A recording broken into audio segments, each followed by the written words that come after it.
Before we dive into Romans 7, we need to examine a few assumptions you likely already carry about this chapter and about how Christianity works. Francis Schaeffer makes a striking observation in He is there and He is not silent. He argues that man is personal, not impersonal. Man is not a machine. He reflects on the fact that although many systems like behaviorism or determinism claim that human beings are ultimately controlled by forces outside themselves, no one actually lives that way. People still hold others responsible. They still expect meaningful choice. They still recognize intention. If man is determined, if something about him forces his choices, then he is no longer a moral agent. He is a mechanism. And that stands in direct conflict with how Scripture presents humanity as made in the image of God, capable of real choice, real responsibility, and real relationship. But here is the problem. Many people, without realizing it, adopt this deterministic way of thinking when they read passages like Romans 7. They say things like, I was born sinful.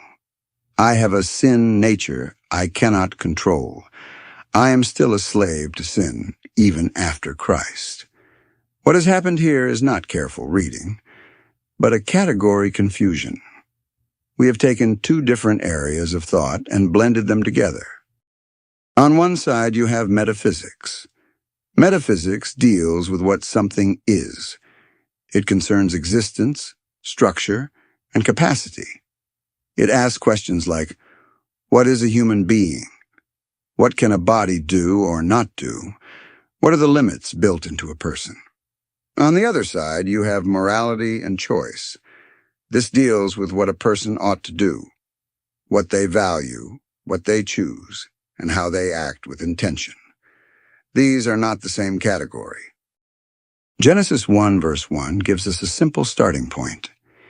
In the beginning, God created the heavens and the earth. From this, two basic truths follow. First, in the beginning, God. God simply is. He is uncreated. That is a statement about his being, his existence. That belongs to the category of metaphysics. Second, God created. That is an act. It is a choice. It reflects purpose, intention, and value. That belongs to the category of morality and will. The implication is straightforward. God did not choose to exist, but he did choose what to do with his existence. Winky Pratney points out that later theological developments, especially around Augustine, began to merge these two categories when speaking about human sin. Instead of treating sin as a matter of moral choice and intention, it was increasingly treated as something rooted in the structure of human nature itself, as though people are built in such a way that they must sin. But in everyday life, we don't think this way at all. If a man is born blind, we don't blame him for not seeing. That is a limitation of capacity. It belongs to the realm of metaphysics. If a person has a physical disability, we adjust our expectations.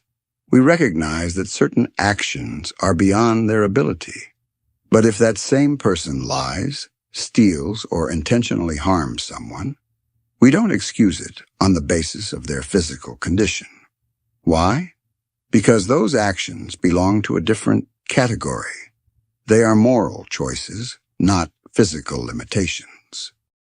We instinctively distinguish between what a person cannot do and what a person should not do.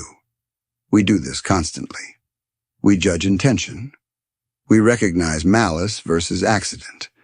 We understand responsibility in a very normal, everyday way, and yet, when many people come to Scripture, especially to Romans 7, that normal framework disappears.